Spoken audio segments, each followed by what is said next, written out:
Чыннанда Казан Сембер арасы нибары 240 чакрым гына булса да, табигатьтәге үзгәреш ел фасылларының атнауын көнгә иртәрәк килүе инде күптәннән күзәтелә. Моннан 15 ел элек өлкәбезнең көньягында урнашкан Иске Кулатка районында колхоз-совхозлар карбызларын басуда зур мәйданнарда үстереп зур уңыш ала иделәр. Ләкин шәхси бакчаларда семберләр кавын, карбыз, виноград, абрикос үстерүне әлдә дәвам итәләр. Бу абрикос агачын без базардан алмадык. Специально үстерә торган питомниктан сельхоз институттан алдык. Бик яхшы агач, шунысы кызык. Кыш көне алмагач, чияләр ишеде, абрикос калды. Безнең нидә инде безнең районда җирлеге бездә Средний Волгада. Яз көне инде күп итеп су сибәбез. Бу агачны утыртканыбызга, җимеш агачны утыртканыбызга инде 10 елга якын. Җимешләре ел сайын арта бара. Быел былтырынып 3 чиләк алган булсак, быел 4-5 чиләк алырга уйлыйбыз. Клара апаның күршесе, һәвәскәр бакчачы Рузания Минкин исә бакчада өстенлекне виноградка бирә. Ни өчендер иремдә балаларым да виноградны ярата төшәләр ди ул. Моны мин базардан алдым, нәрсәң әйткән вакытта. Башта уйламаган идем, шуның кадәр тәмле виноград булыр дип. Бик әйбәт виноград килеп чыкты. Бик каты эре сорт электе. Бик каты чече була, тәмле бик каты сортлары.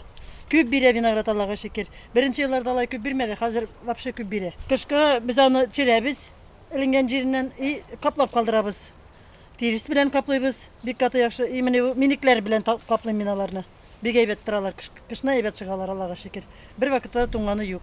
Нече елдан бирле, Аллага шөкер, Аллага шөкер. Зур еллардан бирле әлеге төр культураны үстерү белән шөгыльләнгәнгә күрә, Рузания ханымның аны үстерү буенча үз кагыйдәләре һәм киңәшләре дә бар. Тамырларын тукландырыр өчен безнең монда ипподром бик каты якын. Ат терисе салабыз төбенә. Су бик каты күп кирәк, чтобы үскән вакытта әйбәт сусыллар булсыннар өчен. Ульян шәһәрендә яшәүче Алсу Низаметдинованың абысы Рәис моннан берничә ел элек Кырымга ял итәргә баргач, үсәр микән дип шикләнеп кенә Әстерхан чикләүгә үсентесен алып кайта. Рәиснең кулы җиңел була, 8 елдан соң куаклар беренче җимеш бирәләр. Сентябрь айында бу орехлар мышай әкертен генә төшә башлыйлар.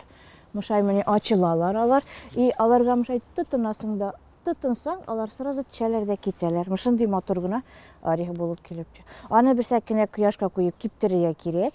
И мышай менә нитә башлый, ул селкенә башлый, шунда уже ашарга аны ярыйдыр. Алар бакчасында үсүче менә бу чикләү куакларына 14 яшь. Беренче елны бер чиләк җыган булсалар, быел 2-3кә өметләнеп торалар. Менә бу орехлар бик тәмле, калорийный булса да, алардан күп-күп салатлар ясарга можно, төрле-төрле. Яшелрәк чагында вареньеда кешеләр ясыйлар, мин ясап караганым юк әле. Шулай ук выпечкага, тортларга бик тәмле була.